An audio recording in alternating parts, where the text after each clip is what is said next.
Objective 1 का first question करते हैं। The acceleration of moon with respect to earth is 0.0027 metre per second square. ठीक है, आपको मून का एक्सेलरेशन दिया अर्थ के रिस्पेक्ट में। ठीक है, तो वो कौन सा एक्सेलरेशन होगा जो जरा बनाते हैं। मान लीजिए ये आपकी अर्थ है और ये मून जो है वो इसके अबाउट यूनिफॉर्म सर्कुलर मोशन कर रहा है इस तरह से। ठीक है, तो ये जो एक्सेलरेशन होगा आपका वो कौन सा एक्सेलरेशन होगा, वो सेंटीपिटल एक्सेलरेशन होगा। ठीक है, क्या वैल्यू होती है उसकी, वी स्क्वायर अपॉन आर। और कौन प्रोवाइड करता है, तो सेंटीपिटल एक्सेलरेशन के लिए एक सेंटीपिटल फोर्स होना चाहिए। और इस केस में जो सेंटीपिटल फोर्स प्रोवाइड करता है वो कौन सा फोर्स होता है, वो ग्रेविटेशनल फोर्स होता है। तो ग्रेविटेशनल फोर्स जो है वही क्या प्रोवाइड कर रहा है, मून को सेंटीपिटल फोर्स। और उसकी वजह से एक्सेलरेशन कितना होगा, तो फोर्स इज इक्वल टू होता है मास इनटू एक्सेलरेशन। तो सेंटीपिटल एक्सेलरेशन तो वो कितना दिया है आपको, वो दिया 0.0027 मीटर्स पर सेकेंड स्क्वायर। ये मास किसका है, ये मास मून का मास है। स्मॉल एम मून का मास मान लेते हैं, कैपिटल एम अर्थ का मास मान लेते हैं।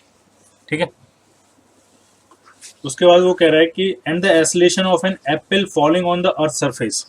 अर्थ की सरफेस पर अगर कोई एप्पल गिर रहा है, मान लीजिए ये एप्पल है और ये अर्थ की सरफेस पर गिर रहा है, तो उसका जो एक्सेलरेशन है तो वो जी अर्थ की सरफेस पे जो एक्सेलरेशन वो दिया है आपको 10 मीटर्स पर सेकेंड स्क्वायर। ठीक, assume that the radius of the moon is 1/4 of the earth radius. ये आपको मानना है कि जो मून की रेडियस है वो अर्थ की रेडियस की क्या है, 1/4 है। अर्थ की रेडियस हम क्या मान रहे हैं, कैपिटल आर। तो मून की रेडियस कितनी हो जाएगी, r/4। ठीक है, एज्यूम दैट, ठीक है, if the moon is stopped for an instant and then released. ठीक है, ये मून मूव कर रहा है, मान लिया किसी एक इंस्टेंट पर हमने मून को रोक दिया और अब वहां से रिलीज किया, तो अब जब उसके पास कोई वेलोसिटी नहीं है, रेस्ट में है वो अर्थ के रिस्पेक्ट में, और जो अब आप उसको रिलीज करोगे तो वो अर्थ की तरफ मूव करेगा ग्रेविटेशन फोर्स की वजह से। ठीक है, तो जब वो अर्थ की तरफ मूव करेगा तो उस टाइम उसका एक्सेलरेशन कितना होगा वो आपसे पूछा गया। ये आपसे पूछा गया कितना होगा ये। ठीक है, तो मान लिया अर्थ और मून के बीच की डिस्टेंस को हमने मान लिया क्या है, स्मॉल आर। ठीक है, तो अगर इसकी इक्वेशन बनाइए, जो इक्वेशन यहाँ पे लिखी हुई है, तो ग्रेविटेशन फोर्स कितना होगा, तो वो जो है G mass of earth into mass of moon divided by distance का स्क्वायर। यही किसके बराबर है, यही आपका सेंट्रीपिटल फोर्स के बराबर होगा। और वो कितना है, वो है m इंटू 0.0027। ठीक, अब जरा यहाँ पे देखते हैं। अब मून को आपने एक मूवमेंट के लिए रोक दिया और अब वहां से रिलीज किया तो अर्थ की तरफ मूव करेगा, कितने एक्सेलरेशन से मूव करेगा। तो यहाँ पे देखें, यहाँ फोर्स कितना लग रहा होगा। अब भी जो एक्सेलरेशन प्रोवाइड होगा वो कौन प्रोवाइड करेगा, ग्रेविटेशनल फोर्स। ठीक है, तो फोर्स तो अब भी इतना ही होगा ये। ठीक, तो फोर्स जो होगा ग्रेविटेशनल फोर्स वही एक्सेलरेशन प्रोवाइड करेगा, m इंटू ए आपसे पूछा गया है। एफ जी की वैल्यू हमें पता है, एफ जी की वैल्यू कितनी है, वो ये है। ठीक है, तो m into 0.0027 is equal to mass into acceleration. तो मास से मास कैंसिल आउट हो गया, एक्सेलरेशन कितना आ गया आपका 0.0027 मीटर्स पर सेकेंड स्क्वायर। ठीक है, तो अगर मून सर्कुलर मोशन कर रहा है, यूनिफॉर्म सर्कुलर मोशन कर रहा है, तब भी एक्सेलरेशन इतना होगा, और अगर रेस्ट से रिलीज किया गया तो भी एक्सेलरेशन इतना होगा। ठीक है, अब जरा सेकंड क्वेश्चन करते हैं। जो सेकंड क्वेश्चन है वो इसी क्वेश्चन का एक्सटेंशन है बेसिकली। इसमें वो क्या कह रहा है, the acceleration of the moon just before it strike the earth in the previous question. पुराना ही वाला क्वेश्चन है, ये अर्थ थी। ठीक है, अब मून जस्ट उसको हिट करने जा रहा है।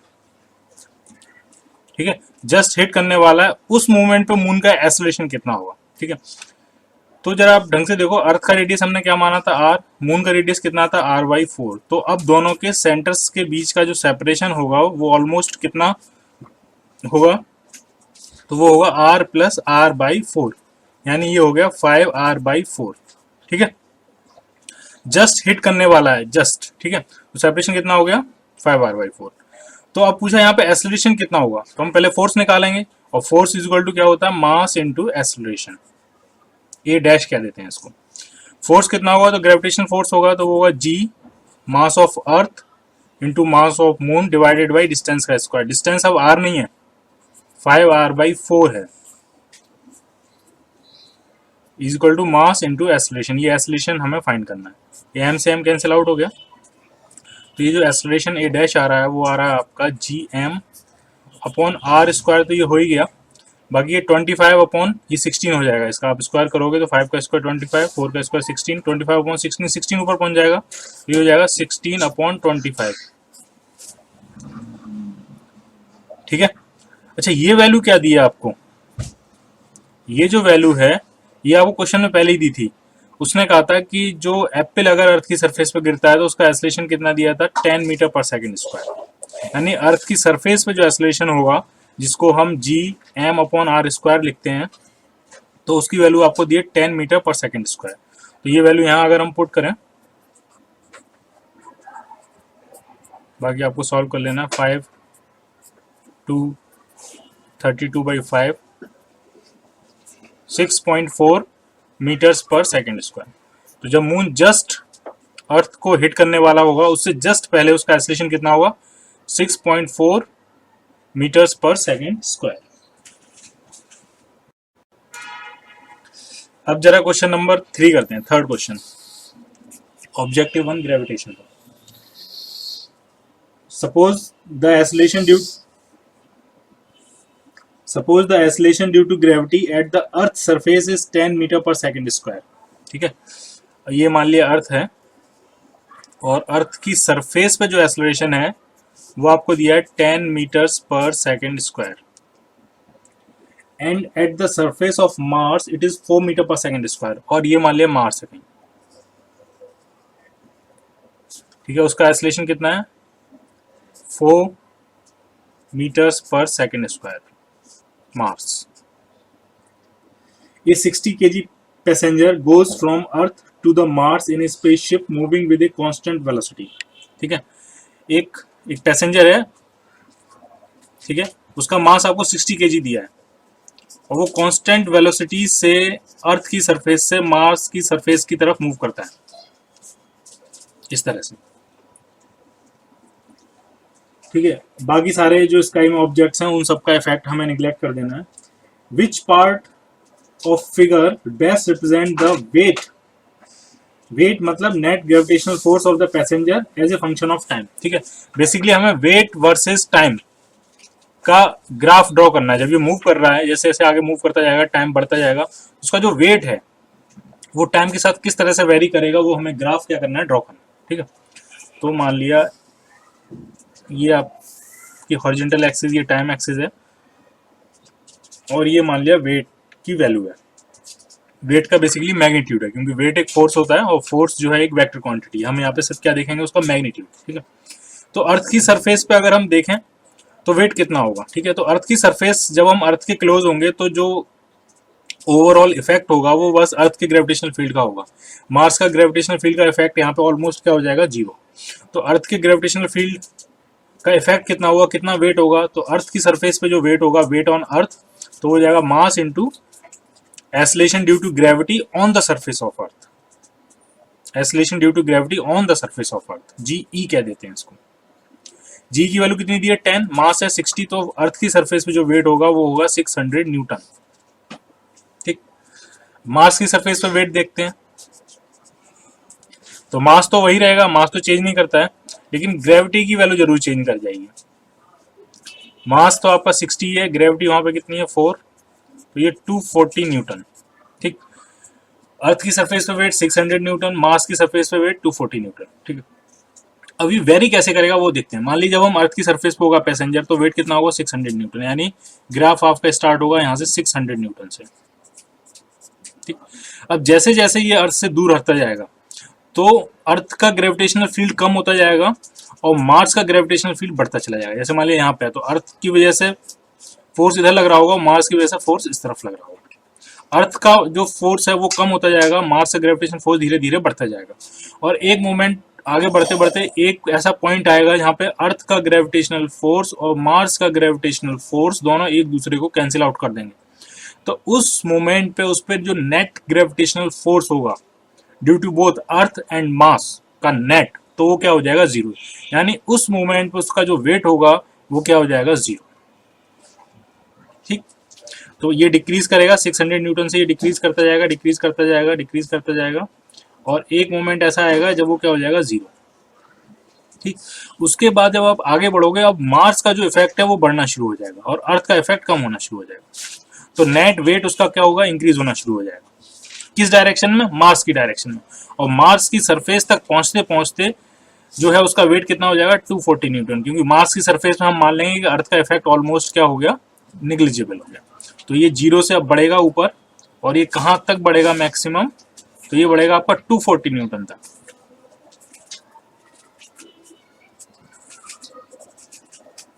ठीक। और ये वो टाइम है जब वो कहां पहुंच चुका है, मार्स की सरफेस पे पहुंच चुका है। ठीक है। अच्छा, दूसरी इंपॉर्टेंट बात इसमें ये कि ये कर्व्ड ही क्यों है। ये स्ट्रेट लाइन भी तो हो सकता है, ऐसे स्ट्रेट लाइन से ऐसे डिक्रीज कर जाए, फिर स्ट्रेट लाइन से इंक्रीज कर जाए। ये कर्व ही क्यों है, क्योंकि जो ग्रेविटेशन की जो वैल्यू होती है, ठीक है, तो उसमें जो नीचे डिस्टेंस का स्क्वायर आता है, तो ग्रेविटी इंक्रीज है जब डिक्रीज करती है तो आर के स्क्वायर 1/r के स्क्वायर के प्रोपोर्शनल के हिसाब से होता है। ठीक है। तो ये जो शेप होगी वो कुछ पैराबोलिक टाइप की होगी। क्लियर। ठीक है, स्ट्रेट लाइन नहीं होगी।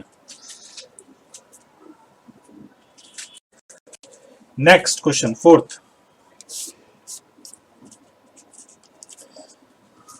क्वेश्चन कह रहा है, consider a planet in some solar system which has a mass double the mass of earth. ठीक है, कोई प्लैनेट है किसी और सोलर सिस्टम में, उसका जो मास है एम पी लिखते हैं, मास ऑफ प्लैनेट, वो आपको दिया है double of mass of earth, earth का मास एम। ठीक है। And density equal to the average density of earth, लेकिन उसकी जो डेंसिटी है वो अर्थ की डेंसिटी के ही बराबर है। ठीक। An object weighing W on the earth will weigh. ठीक है, अर्थ की सरफेस पे किसी ऑब्जेक्ट का वेट W है, W E is equal to कितना दिया है आपको, W। ठीक है। तो आपसे पूछा गया है कि उस प्लैनेट की सरफेस पे उस ऑब्जेक्ट का वेट कितना होगा, वो आपको फाइंड करना है। WP आपको फाइंड करना है, उस प्लैनेट की सरफेस पे उसका वेट कितना होगा वो आपको फाइंड करना है।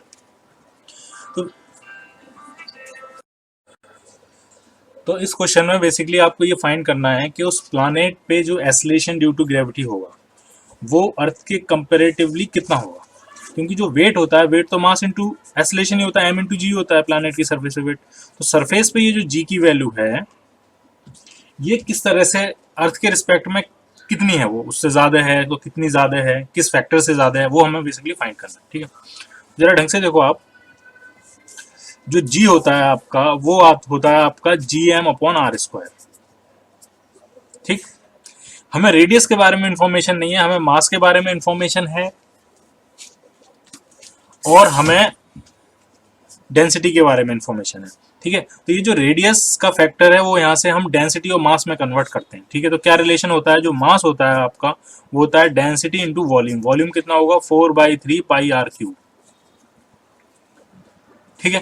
तो जो r³ है वो आपका आ गया, वो किसके प्रोपोर्शनल आ गया, या एग्जैक्ट निकालें तो हो जाएगा 3/4 पाई mass divided by density.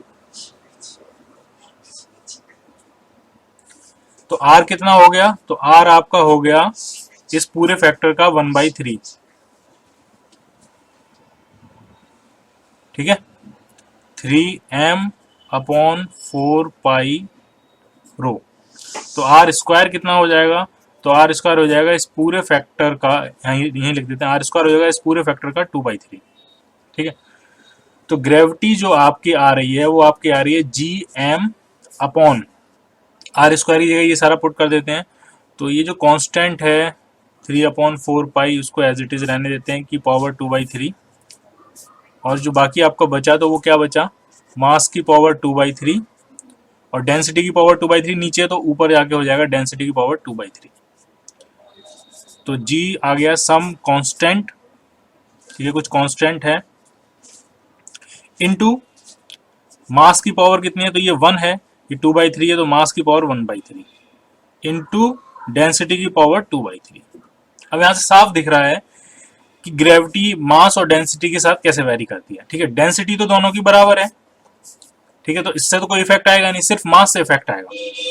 Mass double है, तो मास डबल है और मास की पावर 1/3 पे डिपेंड करता है, तो जो ग्रेविटी होगी at the planet must be equal to 2⁻⁴ into gravity at the earth. ढंग से समझो आप, मास प्लानेट का डबल है, तो आप जब यहाँ पे 2 का फैक्टर लेके आओगे तो 2⁻⁴ ये जो फैक्टर है ये अलग आ जाएगा बस। ठीक है, तो gravity on earth on the planet on the surface of planet वो किसके बराबर होगी? 2⁻⁴ times gravity on the surface of earth. तो वेट ऑन द प्लानेट वो भी क्या हो जाएगा? 2⁻⁴ times weight on the surface of earth. Clear? Fifth question करते हैं ऑब्जेक्टिव का, gravitation. If the acceleration due to gravity at the surface of the earth is G, earth की surface पे जो एक्सेलरेशन ड्यू टू ग्रेविटी है यहाँ पे वो जी है। ठीक, यानी जी कितना होगा? तो जी होगा आपका gm/r²। m अर्थ का मास, r अर्थ की radius. The work done in slowly lifting a body of mass small m from earth surface to a height capital R, R अर्थ की रेडियस ही होगी। ठीक है, तो ये भी R है अर्थ की रेडियस, यहाँ से यहाँ तक, और ये भी R है। ठीक है, तो यहाँ तक लाने में स्मॉल आर्म के मास को आप यहाँ से यहाँ लेके आ रहे हो तो कितना वर्क करना पड़ेगा वो आपसे पूछा गया। ठीक, तो जो वर्क होता है स्लोली, ये भी इसमें गिवन है स्लोली का मतलब ये है कि जो भी आप वर्क करोगे वो इंक्रीज इन पोटेंशियल एनर्जी के बराबर होगा। काइनेटिक एनर्जी में तो कोई चेंज हो नहीं रहा क्योंकि आप इसको स्लोली लेके जा रहे हो, धीमे से। ठीक है, अगर आप उसको तेजी से लेके जाने की कोशिश करोगे तो कुछ काइनेटिक एनर्जी भी आ जाएगी उसके अंदर। तो जो वर्क होगा, work done by external agent होगा, वो किसके बराबर होगा? Increase in potential energy plus increase in kinetic energy. लेकिन इस केस में हम स्लोली लेके जा रहे हैं तो वो सिर्फ किसके बराबर होगा? इंक्रीज इन पोटेंशियल एनर्जी के बराबर। Increase in potential energy, increase हो रही है, इसका मतलब फाइनल पोटेंशियल एनर्जी ज्यादा होगी और इनिशियल पोटेंशियल एनर्जी कम होगी। ठीक, पोटेंशियल एनर्जी का फॉर्मूला कितना होता है? तो पोटेंशियल एनर्जी का फॉर्मूला होता है -gm1m2/r। ठीक, और इसमें जो हम अजम्पशन लेते हैं वो ये लेते हैं कि जब दो ऑब्जेक्ट्स इनफाइनाइट सेपरेशन पे हैं, ये हमारा बेस होता है। जब दो ऑब्जेक्ट के बीच का सेपरेशन कितना है? इनफाइनाइट सेपरेशन है। ठीक, तो पोटेंशियल एनर्जी को क्या मानते हैं हम? जीरो। ये हमारा क्या होता है? रेफरेंस। ठीक, तो बस फाइनल कितनी होगी पोटेंशियल एनर्जी? तो -g(M) अर्थ का मास, स्मॉल m ऑब्जेक्ट का मास डिवाइडेड बाई डिस्टेंस। अब दोनों के सेंटर के बीच का सेपरेशन कितना हो गया? तो वो r + r 2r minus initial potential energy. तो इनिशियल का मतलब ऑब्जेक्ट आपका यहाँ पे होगा, तब दोनों के सेंटर के बीच का सेपरेशन कितना होगा? तो वो r होगा।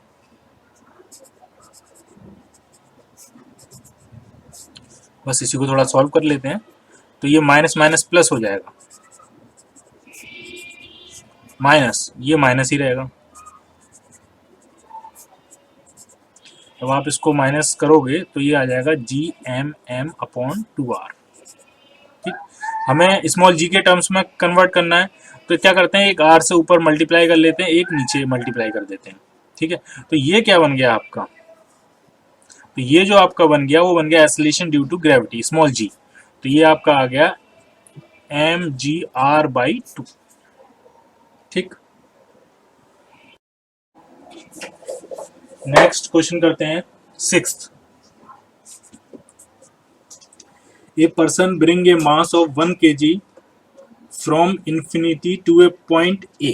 ठीक है, पॉइंट ए तक हम एक मास को इंफिनिटी से लेकर आते हैं। ये पॉइंट क्या है? ए।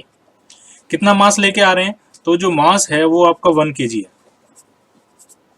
ठीक, उसको लेके आना। Initially the mass was at rest. Initially mass क्या था आपका? रेस्ट में था। जब इनफाइनाइट पे था तो मास क्या था आपका? रेस्ट में था। But it moves at a speed of 2 metre per second as it reaches A. लेकिन जब वो ए पे पहुंचता है तो उसके पास कुछ वेलोसिटी आ चुकी होती है। कितनी स्पीड आ चुकी होती है? तो वो दी है 2 मीटर्स पर second. The work done by the person on the mass is -3 joule. यहां से लेकर यहां तक लाने में जो वर्क करना पड़ रहा है वो आपको दिया -3 जूल। ठीक, अब जरा ढंग से देखो आप। जब ऑब्जेक्ट इनफाइनाइट पे है तो उसका जो पोटेंशियल एनर्जी होगी वो क्या होगी? जीरो। वही हम रेफरेंस मानते हैं। ठीक है, तो जब ऑब्जेक्ट को यहाँ पे ला रहे हैं और जो वर्क करना पड़ रहा है, तो वर्क वो दो जगह डिस्ट्रीब्यूट हो रहा होगा। एक तो आपका वर्क किसके बराबर होगा, इंक्रीज इन पोटेंशियल एनर्जी के बराबर, प्लस उसके पास कुछ वेलोसिटी भी आ गई है, क्योंकि इनिशियली जब वो इन्फिनिटी पे था वो ऑब्जेक्ट, तो वो रेस्ट में था। तो अब जो इक्वेशन बनेगी वो बनेगी work done is equal to increase in potential energy plus increase in kinetic energy. अभी जो नेगेटिव वगैरह है उसकी आप चिंता मत करो, क्योंकि ग्रेविटेशन के केस में वर्क डन नेगेटिव होता है, क्योंकि ऑब्जेक्ट अपने आप ग्रेविटेशनल फोर्स की वजह से खिंचा चला आता है। ठीक है, तो मैथमेटिक्स अपने आप उसको डील कर लेगा प्लस माइनस को। ठीक है, तो वर्क डन किस किस में कन्वर्ट होगा, पोटेंशियल एनर्जी में स्टोर होगा और काइनेटिक एनर्जी में स्टोर होगा। ठीक, वर्क डन कितना है, -3 joule. Increase in potential energy, तो ढंग से समझना आप, जो इंक्रीज इन पोटेंशियल एनर्जी और पोटेंशियल में क्या डिफरेंस होता है। ठीक है, तो ढंग से समझो आप जरा। मान लीजिए ये पॉइंट 1 है और ये पॉइंट 2 है। ठीक, 1 का पोटेंशियल एनर्जी नहीं, 1 का पोटेंशियल है V1 और 2 का पोटेंशियल है V2। ठीक, और अगर आप m मास को 1 से लेकर पॉइंट 2 तक लेके जा रहे हो, m मास को 1 से लेकर पॉइंट 2 तक लेके जा रहे हो, तो जो इंक्रीज इन पोटेंशियल एनर्जी आएगा वो आपका आ जाएगा m times V2 minus V1। Change in potential energy is equal to होता है mass into change in potential. V2 minus V1 या डेल्टा V अगर हम इसको लिखें तो ये क्या है, ये है चेंज इन पोटेंशियल, और डेल्टा U क्या होता है, डेल्टा U होता है आपका चेंज इन पोटेंशियल एनर्जी। ठीक, हमसे क्वेश्चन में क्या पूछा गया, हमसे A का पोटेंशियल पूछा गया, पोटेंशियल एनर्जी नहीं पूछी, हमसे पूछा गया A का पोटेंशियल कितना होगा, VA आपसे पूछा गया।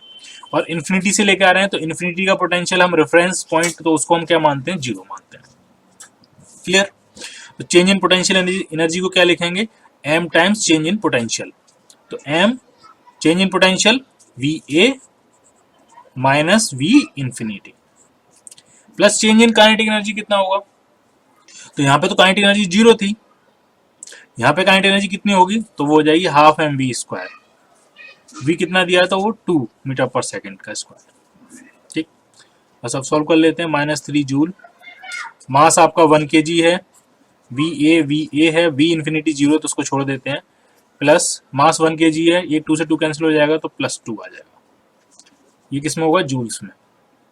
2 जूल इधर आएगा तो -5 जूल बन जाएगा, equal to 1 kg into VA। आप ही सोच रहे हो ये 1 को मल्टीप्लाई करके तो कुछ फर्क नहीं पड़ेगा, तो मैंने क्यों लिख रखा है, वो इसलिए लिख रखा है ताकि जब आप VA निकालोगे तो ये 1 kg इस तरफ आएगा, तो 1 से डिवाइड करोगे कोई फर्क नहीं पड़ेगा, लेकिन ये kg से जब आप डिवाइड करोगे तो इसकी यूनिट बन जाएगी जूल पर kg। -5 joules per kg। तो ये क्या आ गया, ए पॉइंट का पोटेंशियल एट ए।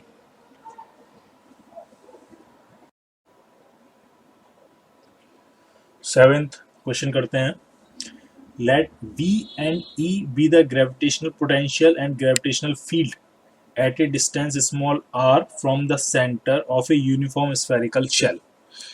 एक यूनिफॉर्म स्फेरिकल शेल है, ये शेल है, अंदर से खोखली है। ठीक है, कुछ भी मान लेते हैं, मान लिया इसका मास मान लिया कैपिटल M है, और इसकी जो रेडियस है वो मान ली क्या है, कैपिटल R है। ठीक है, तो इसमें ये कह रहे हैं कि V जो है वो ग्रेविटेशनल पोटेंशियल है। ठीक है, V क्या मान रहे हैं, V है ग्रेविटेशनल पोटेंशियल इस स्फेरिकल शेल का, इसके सेंटर से कितनी डिस्टेंस पे, स्मॉल r डिस्टेंस पे। वो स्मॉल r डिस्टेंस अगर कैपिटल R से ज़्यादा हो जाएगी तो वो पॉइंट जो है वो बाहर लाई करेगा, और वो जो स्मॉल r डिस्टेंस है वो कैपिटल R से अगर कम हो जाएगी तो वो पॉइंट कहाँ लाई करेगा, वो अंदर लाई करेगा। ठीक, और E क्या दिया है, E दिया आपको ग्रेविटेशनल फील्ड। ठीक है, तो आपको इनके जो दोनों के ग्राफ हैं, V वर्सेस R और E वर्सेस R, इस पे थोड़ा ध्यान देना है। ठीक है, तो अगर हम वैल्यूज लिखें तो आपको ध्यान से समझना है, जब हम स्फेरिकल शेल के बाहर होते हैं, ठीक है, हम किसकी बात कर रहे हैं, जब जो R है वो ग्रेटर देन कैपिटल R है, greater than equal to capital R, या तो हम इस शेल की सरफेस पे होंगे या इसके बाहर होंगे। ठीक है, R ये डिस्टेंस है आपकी, सेंटर से उस पॉइंट तक की जो डिस्टेंस है वो है आपकी स्मॉल r।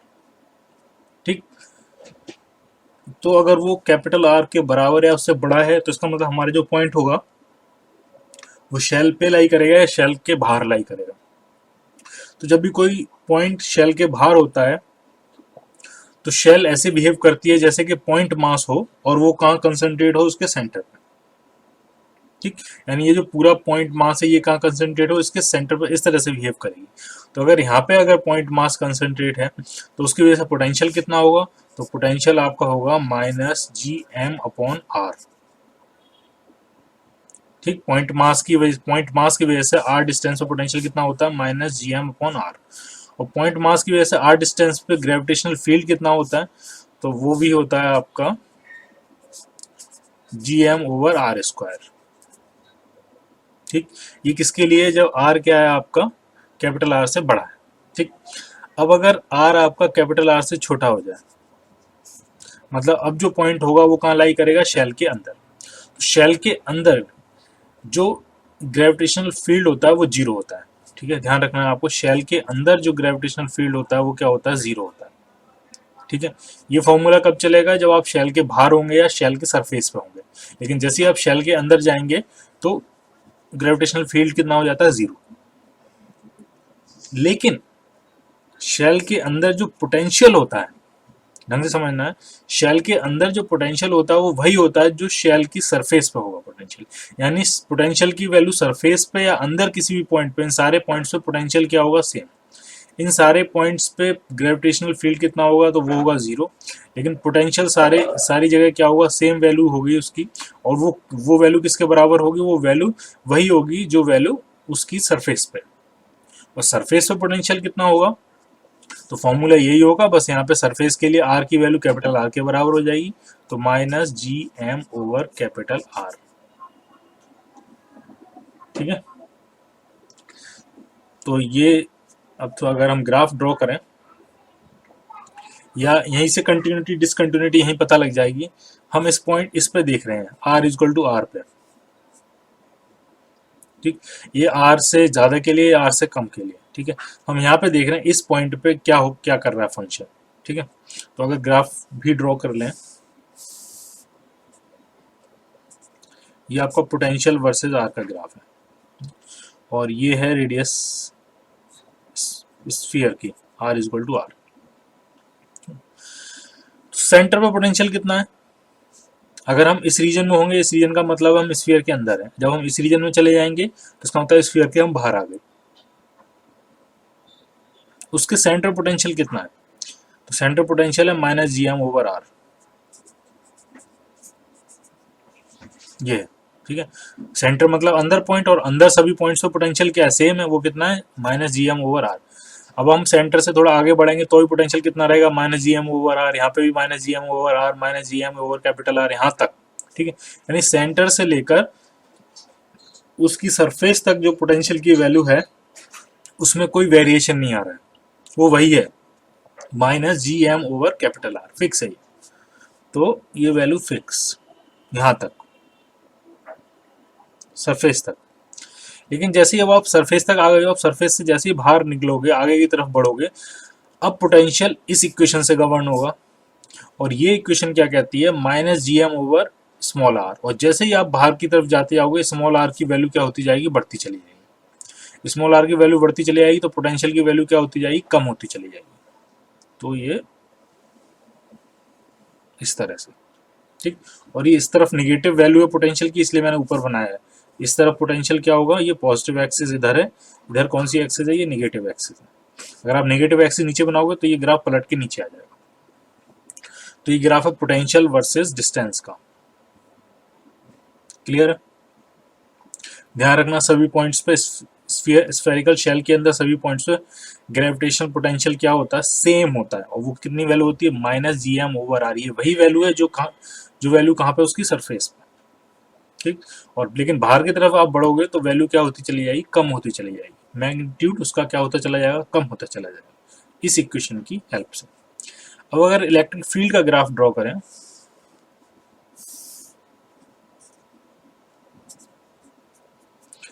तो अंदर तो इलेक्ट्रिक फील्ड जीरो ही है, यानी जब तक आप सरफेस तक नहीं पहुंच जाओगे तब तक सभी वैल्यूज पे इलेक्ट्रिक फील्ड क्या रहेगा, जीरो। तो ये है ग्राफ, ये जीरो है।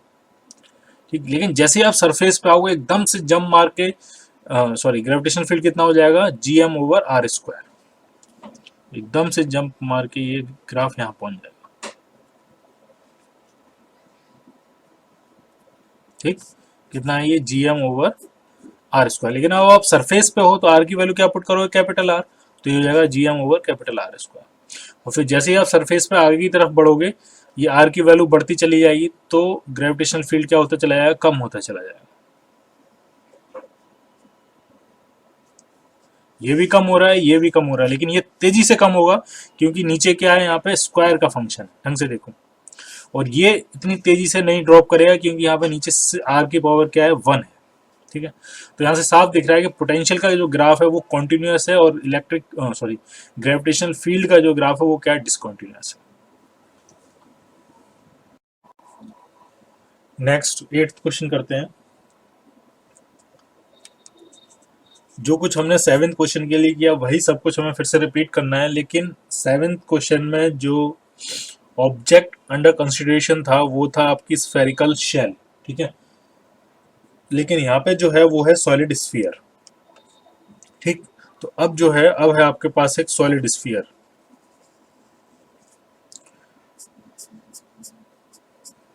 ठीक है, और इसके लिए हमें देखना है कि ग्रेविटेशनल फील्ड और उसका पोटेंशियल सेंटर के साथ जैसे जैसे हम आगे बढ़ेंगे किस तरह से वेरी करेगा, शेल सॉरी स्फीयर के अंदर किस तरह से वेरी करेगा और स्फीयर के बाहर किस तरह से वेरी करेगा। तो अगर पहले हम बाहर की बात करें, ठीक है, R is greater than capital R. Capital R क्या है, इसकी रेडियस, एम क्या है, इसका मास। तो बाहर तो वैसे ही बिहेव करता है, जैसे ही आप इस स्फीयर के बाहर आ जाओगे तो स्फीयर ऐसे बिहेव करेगा जैसे ये पॉइंट मास हो और वो कंसंट्रेट हो उसके सेंटर पे। तो इलेक्ट्रिक फील्ड कितना, सॉरी ग्रेविटेशनल फील्ड कितना होगा, वो होगा आपका GM ओवर आर स्क्वायर। और पोटेंशियल कितना होगा, तो वो होगा -GM ओवर आर। इसमें तो कोई भी चेंज नहीं है। ठीक है, ग्राफ भी ड्रॉ कर लेते हैं साथ में।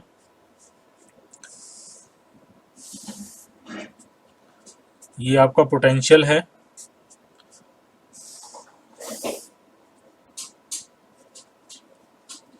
और ये आपका ग्रेविटेशनल फील्ड है।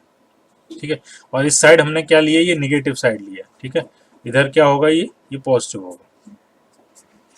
ठीक है, तो अभी हम ग्राफ बनाएंगे सिर्फ बाहर वाले रीजन के लिए। बाहर वाले रीजन मतलब इस पॉइंट से इस तरफ के रीजन के लिए, इस पॉइंट से इस तरफ के रीजन के लिए। ठीक है, तो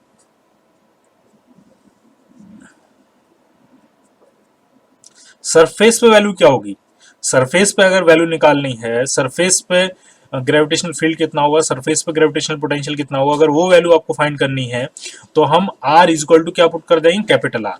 क्योंकि सरफेस पे अगर कोई पॉइंट लाई कर रहा है तो उसके लिए जो r होगा वो किसके बराबर होगा, वो कैपिटल R के बराबर होगा।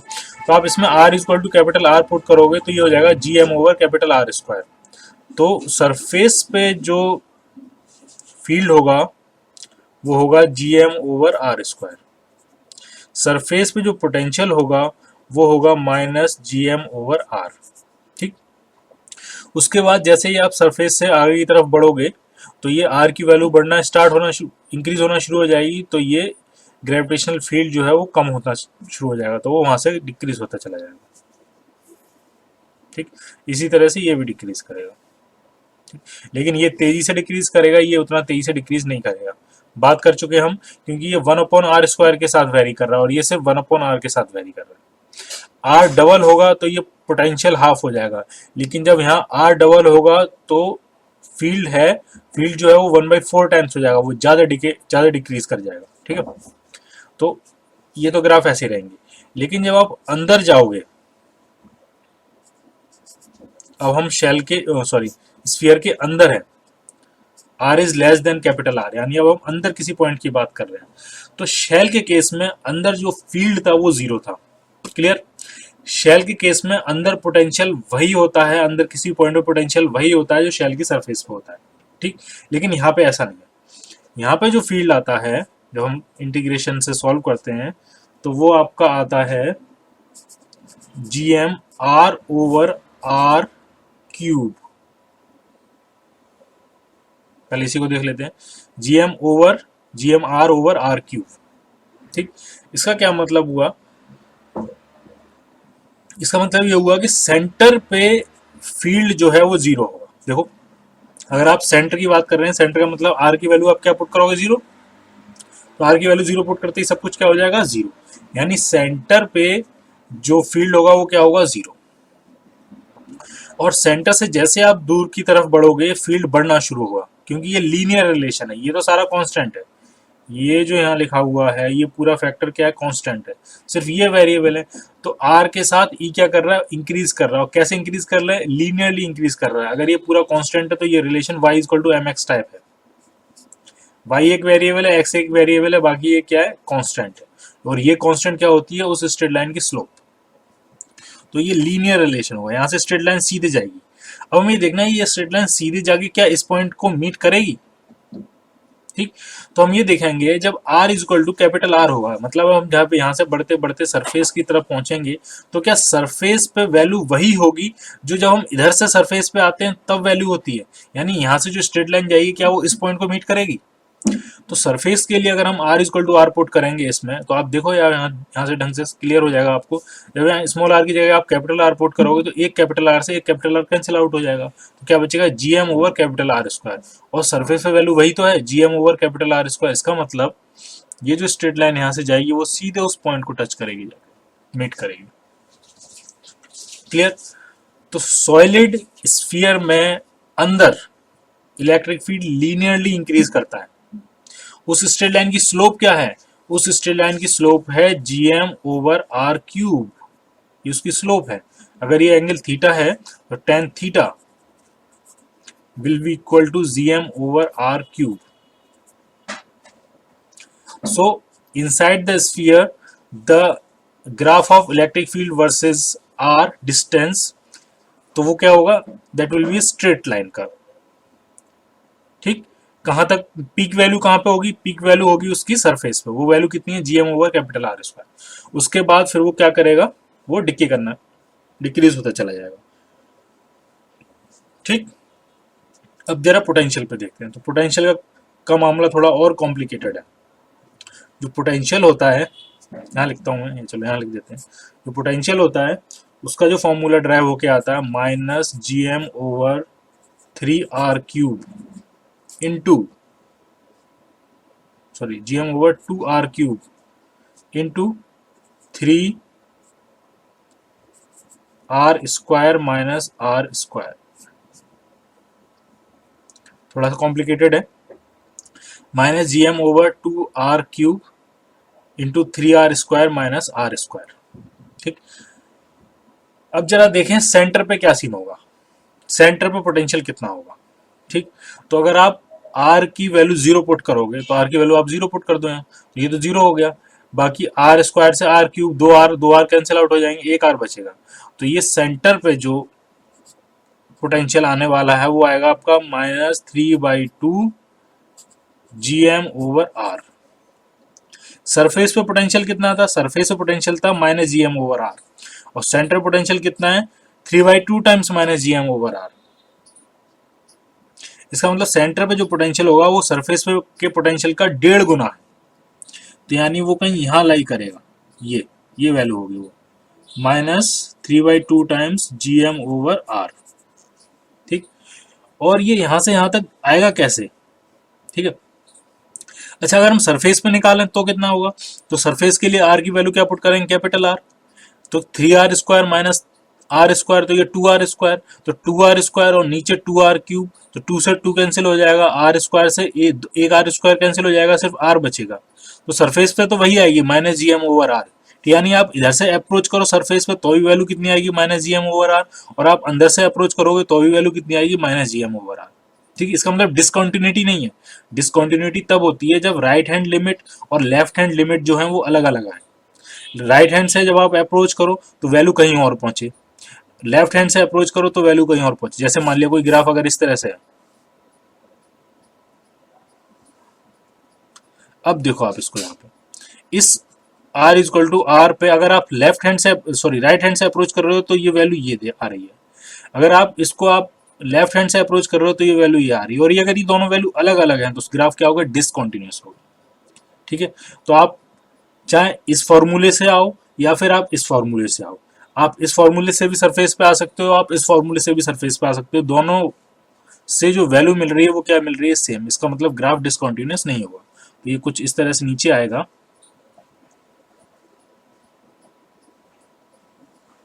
ऐसे जैसे भी होगा, स्ट्रेट लाइन तो नहीं होगा, कुछ कर्व की तरह ही होगा, कुछ इस तरह से होगा शायद। ठीक है, और यहाँ से फिर ये ऐसे कर जाएगा कंटिन्यू। ठीक है, लेकिन क्वेश्चन में हमसे मेनली ये पूछा गया क्या वो ग्राफ डिसकंटिन्यूअस होगा, तो वो डिसकंटिन्यूअस कतई नहीं होगा। ठीक है, तो V का डिसकंटिन्यूअस है, नहीं है, E का डिसकंटिन्यूअस है, वो भी नहीं है, तो दोनों स्टेटमेंट क्या हो जाएंगे आपके रॉन्ग। ऑप्शन क्या हो जाएगा इसका, डी पार्ट।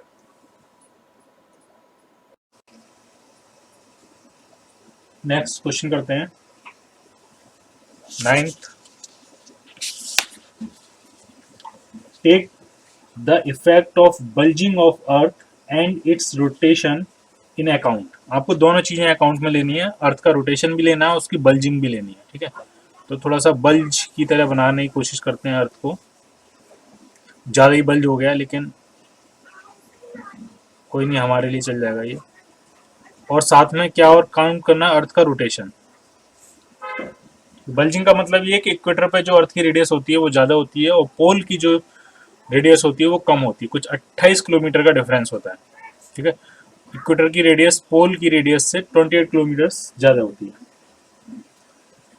अब एक एक दो स्टेटमेंट दिए, हमें दोनों कंसीडर करने हैं और ये बताना है कि कौन सा सही है कौन सा गलत है। ठीक है, तो फर्स्ट दिया है स्टेटमेंट, ए स्टेटमेंट जो है, there are point outside the earth where the value of G is equal to its value at the equator. कह रहे हैं कि अर्थ की सरफेस के बाहर, आउटसाइड ऑफ अर्थ, कुछ ऐसे पॉइंट्स होंगे जहां पे ग्रेविटी की वैल्यू, इक्वेटर पे जो ग्रेविटी की वैल्यू उसके बराबर होगी। ठीक है, तो जरा ढंग से समझना है पहले आपको। इक्वेटर की रेडियस ज्यादा होती है, इसलिए इक्वेटर पे ग्रेविटी की वैल्यू जी ई मानते हैं, ये स्लाइटली कम होती है। ठीक है, पोल पे रेडियस कम होती है, तो पोल पे जो ग्रेविटी की वैल्यू है जी पी, वो स्लाइटली क्या होती है, ज्यादा होती है। यानी जी पी जो है वो थोड़ा सा ज्यादा होगा किससे, जी ई से, क्योंकि वहां की रेडियस कम है। और जी का फॉर्मूला क्या होता है, जी होता है आपका G M over are square.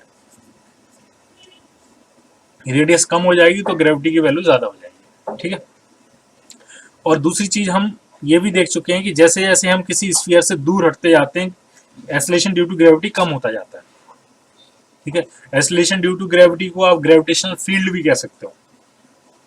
ठीक है, वो दोनों सेम ही बात है। ठीक है, वो कम होता जाता है, और जैसे हम अंदर की तरफ बढ़ते हैं तो भी क्या होता जाता है, कम होता जाता है। और सेंटर पे पहुंचते हुए जी की वैल्यू क्या हो जाती है, जीरो। यानी मैक्सिमम जी जो होता है वो कहाँ होता है, सरफेस पे। किस तरह से वेरी करता है वो हमने पिछले ही क्वेश्चन में देखा है। स्फीयर के अंदर लीनियरली इंक्रीज करता है, स्फीयर के बाहर कुछ इस तरह से डिक्रीज करता है। मैक्सिमम वैल्यू कहाँ होती है, सरफेस में। ठीक है, तो आप ढंग से समझना है। ये पॉइंट कह रहा है कि अर्थ के बाहर भी कुछ ऐसे पॉइंट्स होंगे जहां पे जी की वैल्यू जो है वो वही होगी जो इक्वेटर पे वैल्यू है। अब ढंग से समझो, मान लिया इक्वेटर पे वैल्यू है 9.7, ठीक, और पोल पे वैल्यू मैंने मान ली है 9.9। ठीक, तो अगर पोल पे 9.9 है तो पोल से आप थोड़ा सा अगर आप ऊपर उठोगे तो एक पॉइंट आपको जरूर ऐसा यहाँ मिलेगा जिस पे ग्रेविटी की वैल्यू वही होगी जो कि इक्वेटर पे वैल्यू होगी। क्योंकि जैसे ही आप पोल से दूर की तरफ बढ़ोगे ग्रेविटी की वैल्यू घटना शुरू होगी। तो पोल पे है 9.9, तो पोल से जैसे थोड़ा सा ऊपर उठोगे तो 9.8 हो जाएगी, फिर थोड़ा सा और ऊपर उठोगे तो 9.7 हो जाएगी, और 9.7 वही वैल्यू है जो कहाँ पे आपकी इक्वेटर पे है। तो ए ऑप्शन आपका क्या है, एकदम correct. Clear, B option, there are points outside the earth where the value of g is equal to its value at the poles। अब कह रहे हैं कि अर्थ की सरफेस के बाहर, अर्थ के बाहर कुछ ऐसे पॉइंट्स होंगे जहां पे जी की वैल्यू, पोल पे जो जी की वैल्यू उसके बराबर होगी। ठीक है, हमने देखा कि पोल पे जो जी की वैल्यू होती है वो मैक्सिमम होती है 9.9। ठीक, तो अब आप अगर आप पोल से दूर हटोगे तो जी की वैल्यू कम होगी, तो यहाँ तो कहीं ऐसा पॉइंट आएगा नहीं। अगर आप इक्वेटर पे भी देखो तो इक्वेटर पे तो ऑलरेडी वैल्यू कम है, पोल से तो ऑलरेडी कम है, और आप इक्वेटर से जैसे ही आप थोड़ा सा दूर हटोगे तो वैल्यू वो और कम हो जाएगी, 9.7 से 9.6 हो जाएगी, 9.5 होती चली जाएगी। लेकिन हमें चाहिए 9.9, तो पोल पे आप चाहे अंदर जाओ अर्थ के या बाहर जाओ, वो वैल्यू दोनों तरफ डिक्रीज ही करनी है। यानी मैक्सिमम वैल्यू तो 9.7 है और हमें चाहिए 9.9, तो वो कभी नहीं मिलेगी। इसका मतलब बी ऑप्शन क्या है, गलत है। ठीक, तो इसमें सिर्फ ए करेक्ट है, बी क्या है, रॉन्ग। 10th क्वेश्चन करते हैं। The time period of an earth satellite in circular orbit is independent of. ठीक है, अर्थ मान लीजिए अर्थ है और ये कोई अर्थ की सैटेलाइट है और ये सर्कुलर ऑर्बिट में मूव कर रही है, तो उसका जो टाइम पीरियड होगा वो किस चीज पे डिपेंड नहीं करेगा, ये आपसे पूछा गया है। ठीक है, तो हम टाइम पीरियड का एक्सप्रेशन फाइंड करते हैं। ठीक है, फिर से ड्राइव करते हैं।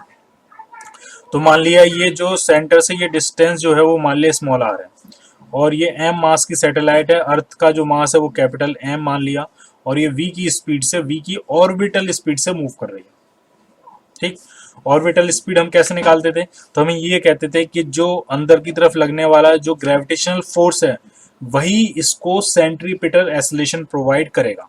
तो ग्रेविटेशनल फोर्स कितना होता है G capital M small m over are square, और यही क्या प्रोवाइड करेगा इसको, सेंट्रीपिटल एक्सेलरेशन। तो force is equal to mass into acceleration. Acceleration कितना होता है सेंट्रीपिटल, तो होता है वी स्क्वायर ओवर आर। ये एम से एम कैंसिल, एक आर से ये आर कैंसिल, तो जो ऑर्बिटल वेलोसिटी आ गई, ऑर्बिटल स्पीड आ गई, वेलोसिटी नहीं कहना चाहिए उसको, जी एम ओवर आर। ठीक, टाइम पीरियड कितना होगा, तो टाइम कितना लगेगा इसको एक सर्कल कंप्लीट करने में, एक ऑर्बिट में पूरा चक्कर लगाने में। तो टोटल डिस्टेंस कितनी कवर करेगा, ये टोटल डिस्टेंस होगी 2 pi R divided by speed. तो टाइम होता है distance upon speed, distance is 2 pi R, speed is V. तो टी इक्वल टू हो गया आपका 2 पाई आर, वी कितना है, तो वी है आपका under root G M over are, तो ये अंडर रूट आर यहाँ पहुंच जाएगा। तो ये आपका टाइम पीरियड आ गया 2 पाई आर की power 3/2 divided by under root G M. अब यहाँ से साफ दिख रहा है ये किस किस पे डिपेंड कर रहा है। क्या ये सैटेलाइट के मास पे डिपेंड कर रहा है, तो मास तो वो कैंसिल ही हो गया आपस में, सैटेलाइट के मास पे डिपेंड नहीं कर रहा। तो सैटेलाइट के मास से क्या है, ये इंडिपेंडेंट है, पहली बात। दूसरी बात, क्या ये रेडियस से इंडिपेंडेंस है, तो रेडियस से इंडिपेंडेंट नहीं है, रेडियस पे डिपेंड कर रहा है। ठीक है, और एक केपलर लॉ है, वही वही है ये कि टी का जो स्क्वायर होता है वो आर के क्यूब के प्रोपोर्शनल होता है। और यहाँ से साफ दिख रहा है, अगर आप दोनों तरफ स्क्वायर कर दोगे तो इस तरफ टी का स्क्वायर आ जाएगा और यहाँ पे आर का क्या हो जाएगा, क्यूब आ जाएगा। तो टाइम पीरियड आर से इंडिपेंडेंट नहीं होता है। तो सिर्फ इसमें क्या ऑप्शन होगा, option A, mass of the satellite.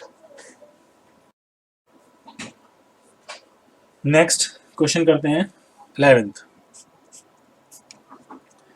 The magnitude of gravitational potential energy of the moon earth system is capital you. Earth moon system बनाते हैं, ठीक है, ये मान लिया अर्थ है और ये मान लिया मून है, बाउंड सिस्टम है ये, मून अर्थ के अराउंड ऑलमोस्ट सर्कुलर मोशन करता है, ये अर्थ है ये मून है। ठीक है, कुछ डिस्टेंस मान लेते हैं, दोनों के सेंटर्स के बीच का सेपरेशन स्मॉल आर कह देते हैं। अर्थ का मास कह देते हैं कैपिटल एम और मून का मास कह देते हैं स्मॉल एम। ठीक है, ये कह रहे हैं कि इस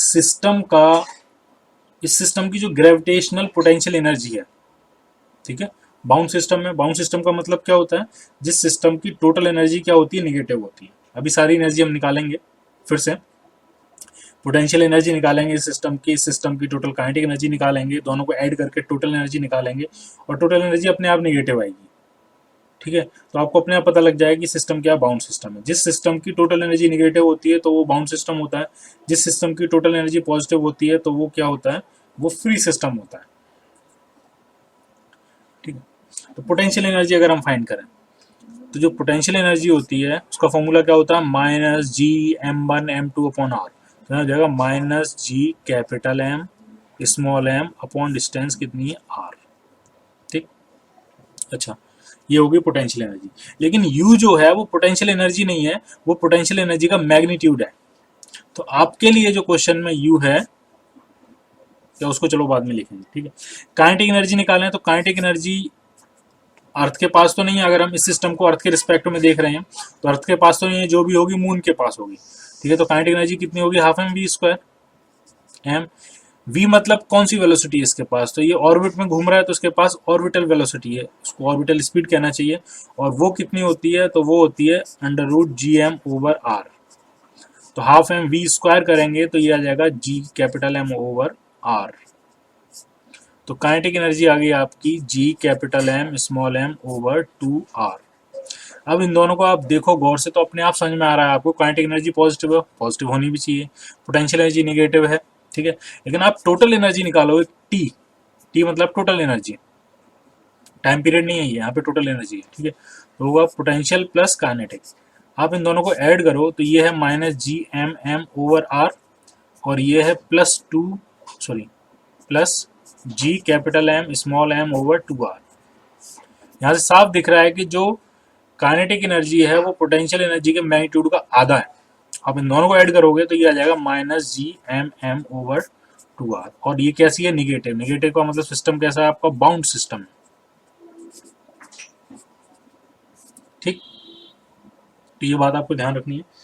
अब हमारे लिए क्वेश्चन में ये कह रहे हैं कि U जो है वो पोटेंशियल एनर्जी का मैग्नीट्यूड है, यानी हमारे केस में जो U है हमारे क्वेश्चन के हिसाब से वो मैग्नीट्यूड है इसका। तो मैग्नीट्यूड है तो माइनस हट जाएगा ये।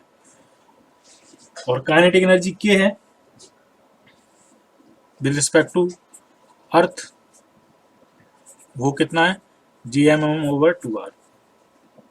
अब यहां से पूछा है कि काइनेटिक एनर्जी K है तो इसमें क्या रिलेशन होगा, इसमें कौन सा बड़ा है, बराबर है, क्या है। तो यहाँ से साफ दिख रहा है काइनेटिक एनर्जी जो है वो पोटेंशियल एनर्जी का हाफ है। तो kinetic energy is less than potential energy, और potential energy is greater than kinetic energy. B part option है इसका।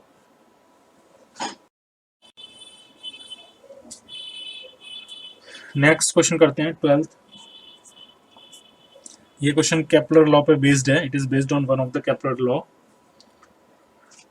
Figure shows the elliptical path of a planet about the sun. The two shaded parts have equal area. ठीक है, कुछ इस तरह से elliptical orbit होता है, उसके एक फोकस पे सन होता है। तो कुछ इस तरह से दिया है कि एक शेडेड रीजन यहाँ है,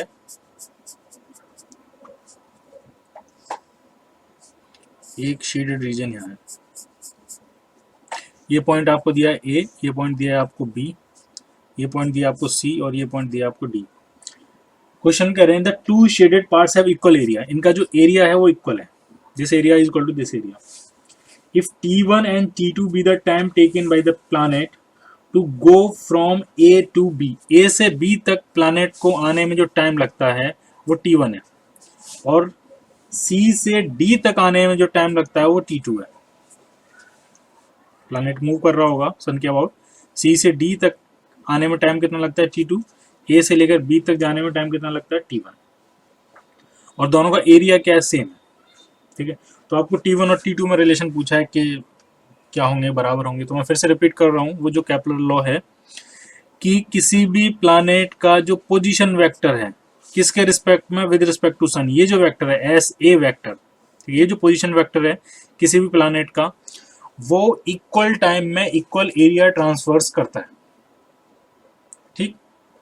अगर यहां से लेकर ये पोजीशन वेक्टर बी तक आने में ये जो एरिया ट्रांसफर्स कर रहा है, और सी से जब प्लैनेट मूव करता हुआ डी तक आता है और ये जो एरिया ट्रांसफर्स कर रहा है, अगर ये एरिया दोनों बराबर है तो जो टाइम लगा होगा दोनों को ट्रांसफर्स करने में तो वो टाइम भी क्या होगा, बराबर होगा। If areas are equal the time भी इक्वल, मतलब जो एरियल वेलोसिटी होती है, एरिया ट्रांसफर्स करने का जो रेट होता है, कौन ट्रांसफर्स कर रहा है एरिया, पोजीशन वेक्टर, किसका, प्लैनेट का, किसके रिस्पेक्ट में, सन के रिस्पेक्ट में, ठीक है। तो इक्वल टाइम में इक्वल एरिया ट्रांसफर करता है, एरिया बराबर है तो टाइम भी क्या होंगे, बराबर। T1 is equal to T2।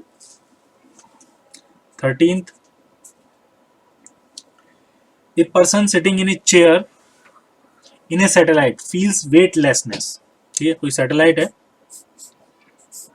और यहाँ पे कोई चेयर है और कोई पर्सन बैठा हुआ है उस चेयर पे, इस चेयर पे इस तरह से,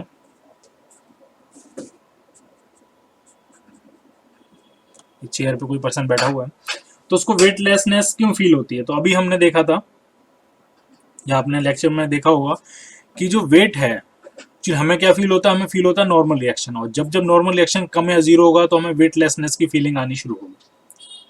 नॉर्मल रिएक्शन सैटेलाइट में क्यों जीरो हो जाता है? क्योंकि उसका जो ग्रेविटेशनल फोर्स है वो किससे बैलेंस होना शुरू हो जाता है? सेंट्रीफ्यूगल फोर्स से।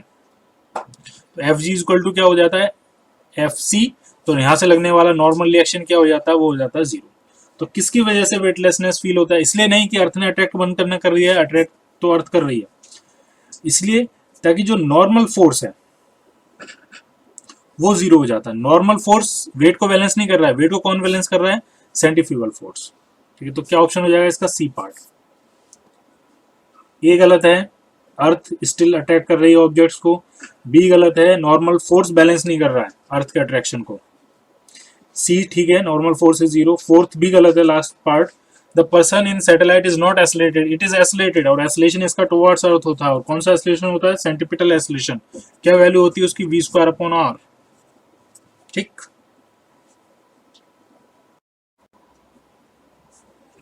नेक्स्ट क्वेश्चन करते हैं 14th। ये भी सैटेलाइट में वेटलेसनेस से रिलेटेड है। अगर सिंपल से आप बताओ, अगर मान लिया कोई सैटेलाइट है और उसके अंदर आप किसी स्प्रिंग बैलेंस से किसी ऑब्जेक्ट को हैंग करते हो, तो स्प्रिंग बैलेंस की रीडिंग कितनी आएगी? जब वेटलेसनेस ही है तो स्प्रिंग बैलेंस की रीडिंग भी क्या आएगी? जीरो। ठीक, तो क्वेश्चन में ये कह रहे हैं कि इसको किसी स्प्रिंग से हमने हैंग किया है। The reading of the balance is W1 when the satellite goes in an orbit of radius r, and the reading is W2 when it goes in an orbit of radius 2r। चाहे वो r के radius में जाए या 2r के radius में जाए, दोनों केसेस में जो रीडिंग होगी वो जीरो होगी। तो पहले केस में जो रीडिंग W1 है वो भी जीरो होगी, दूसरी केस में जो रीडिंग W2 है वो भी जीरो होगी। तो ऑप्शन क्या बन जाएगा? W1 is equal to W2। ठीक, 15th क्वेश्चन भी कर लेते हैं। The kinetic energy needed to project a body of mass m from the earth surface। अर्थ की सरफेस से m मास के ऑब्जेक्ट को आपको प्रोजेक्ट करना है, और कहाँ तक भेज देना है? उसको इन्फिनाइट तक भेज देना है। यानी आप चाहते हो कि वो अर्थ के ग्रेविटेशनल फील्ड से बाहर चली जाए, तो कितनी काइनेटिक एनर्जी उसको देनी पड़ेगी, के आपको ये फाइंड करना है। ठीक, तो ढंग से समझो। अगर आप उसको इन्फिनाइट में भेजना चाहते हो तो उसकी पोटेंशियल एनर्जी कितनी हो जानी चाहिए? जीरो। अभी पोटेंशियल एनर्जी कितनी है? तो अभी ये -Gm_m/r। आर अर्थ की रेडियस है, m अर्थ का मास है, और आप चाहते हो कि उसकी पोटेंशियल एनर्जी जीरो हो जाए। तो इतनी नेगेटिव के बराबर ही अगर आप पॉजिटिव एनर्जी दे दोगे तो उसकी एनर्जी टोटल क्या हो जाएगी? जीरो। और अगर आप चाहते हो इन्फिनाइट पे चली जाए तो उसकी टोटल एनर्जी क्या हो जानी चाहिए? जीरो। अर्थ के ग्रेविटेशनल फील्ड से वो बाहर हो जाए, यानी ये जो अभी जो बाउंड सिस्टम है वो अनबाउंड में कन्वर्ट हो जाए, वो फ्री सिस्टम में कन्वर्ट हो जाए।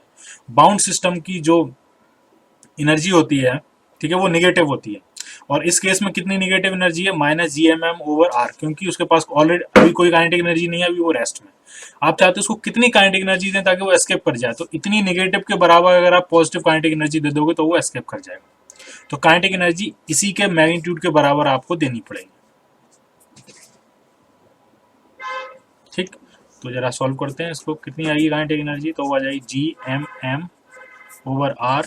एक आर से नीचे मल्टीप्लाई कर लिया, एक आर से ऊपर मल्टीप्लाई कर लिया, ये बन गया acceleration due to gravity at the surface of earth. तो कितनी काइनेटिक एनर्जी आपको देनी पड़ेगी? mgr। इतनी आप अगर काइनेटिक एनर्जी देकर छोड़ दोगे तो वो अर्थ की सरफेस, अर्थ की ग्रेविटेशनल फील्ड से क्या कर जाएगा? वो एस्केप कर जाएगा और वो इन्फिनाइट पे पहुंच जाएगा। इससे ज्यादा दोगे तो भी वो एस्केप कर जाएगा। अगर मान लिया आपने इसको 2 mgr दे दी तो क्या होगा? तो भी वो एस्केप कर जाएगा। लेकिन फर्क क्या होगा कि पहले केस में जब वो इन्फिनाइट पे पहुंचेगा तब उसके पास काइनेटिक एनर्जी ऑलमोस्ट क्या हो चुकी होगी? जीरो। जितनी भी काइनेटिक एनर्जी थी वो उसने पोटेंशियल के अगेंस्ट काम करने में खर्च कर दी होगी।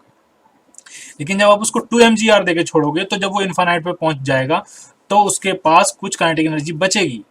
अब 2 mgr में से mgr तो उसने खर्च कर दी होगी पोटेंशियल के अगेंस्ट वर्क करने में, तो कितनी बची होगी उसके पास? mgr पोटेंशियल एनर्जी बची होगी।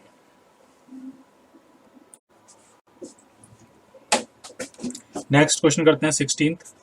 ये भी 15 जैसा ही है, लेकिन इसमें जो अब ऑब्जेक्ट है वो अर्थ की सरफेस पे नहीं है, वो अर्थ की सरफेस से भी r डिस्टेंस पे है, यहाँ पे है। ये भी r है, ये भी r है। अर्थ का मास कैपिटल M, ठीक। At a distance capital R above the earth surface के ऊपर R रखा हुआ है, ठीक। अब यहाँ पूछा है the minimum speed with which it should be projected so that it does not return. अब पूछा अब यहाँ हम कितनी स्पीड से उसको फेंके तब ताकि वो रिटर्न ना करे, मतलब पहले हम यही निकालेंगे उसको हम कितनी काइनेटिक एनर्जी दें, ठीक है। तो जब वो यहाँ होगा तो सिस्टम की पोटेंशियल एनर्जी कितनी होगी, तो वो होगी -GMM/2R। जैसे हमने पिछले क्वेश्चन में किया वैसे इसमें करेंगे। अगर इसी के बराबर पॉजिटिव, इसी के मैग्नीट्यूड के बराबर अगर हम काइनेटिक एनर्जी दे दें इसको, तो वो एस्केप कर जाएगा। यानी हमें कितनी काइनेटिक एनर्जी देनी पड़ेगी, इसके मैग्नीट्यूड के बराबर। और काइनेटिक एनर्जी का फॉर्मूला क्या होता है, 12mv²। और आपसे बी पूछा गया, सिंपल। तो ये हो गया आपका GMM/2R is equal to mv²/2। 2 से ये 2 कैंसिल, एक m से ये m कैंसिल हो गया, तो v आपका आ गया √GM/R इस डायरेक्शन में, ठीक है, अपोजिट डायरेक्शन में। अगर हम उसको देंगे तो वो एस्केप कर जाएगा, ठीक। अगर इतनी ही एनर्जी हमने अगर इसको इस डायरेक्शन में दे दी, ठीक है, तो भी वो एस्केप कर जाएगा। अगर इतनी एनर्जी हमने उसको इस डायरेक्शन में दे दी तो भी वो एस्केप कर जाएगा। इतनी एनर्जी हमने अगर उसको इस डायरेक्शन में दे दी, बशर्ते वो अर्थ से कोलाइड ना कर जाए आके, ठीक है, तो भी वो क्या कर जाएगा, एस्केप कर जाएगा। किसी भी डायरेक्शन में आपने इसको इतनी काइनेटिक एनर्जी दे दी तो वो क्या कर जाएगा, एस्केप कर जाएगा, ठीक है, क्लियर। और इसको देखे कहीं आपको ऐसा तो नहीं लग रहा है कि ये ऑर्बिटल स्पीड है, ये ऑर्बिटल स्पीड नहीं है। ऑर्बिटल स्पीड के लिए कितना आना चाहिए, GM/2R आना चाहिए, क्योंकि अभी जो उसकी रेडियस है वो 2R के बराबर है, ये भी R है और ये भी R है, ठीक है। तो ये ऑर्बिटल स्पीड के √2 टाइम्स है। और हमने ये पढ़ा भी था कि जो एस्केप वेलोसिटी होती है वो होती है √2 टाइम्स ऑफ ऑर्बिटल वेलोसिटी।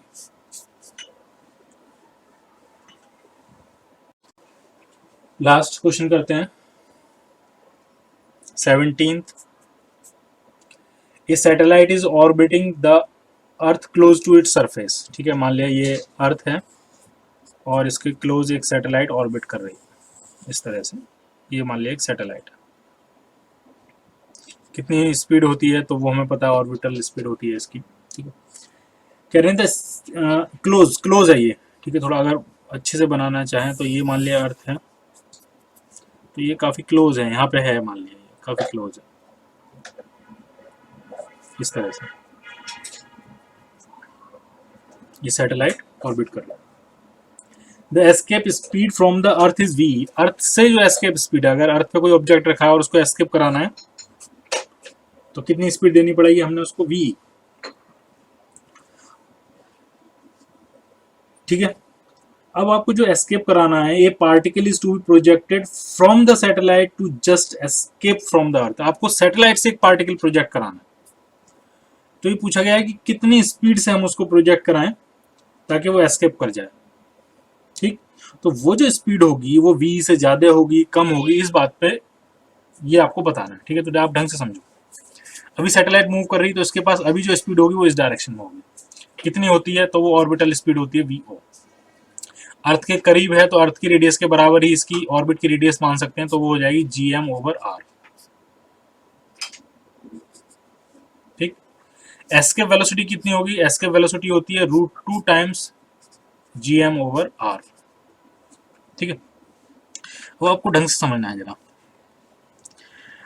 इस तरफ है इसकी वेलोसिटी vo, अगर आप इसी डायरेक्शन में छोड़ोगे तो आपको थोड़ी वेलोसिटी देनी पड़ेगी, क्योंकि ऑलरेडी vo है उसके पास, और थोड़ी सी और दोगे तो ve बन जाएगी, क्योंकि दोनों वेलोसिटी वेक्टर सेम डायरेक्शन में होंगे तो नेट वेलोसिटी ऐड हो जाएगी और वो पार्टिकल एस्केप कर जाएगा।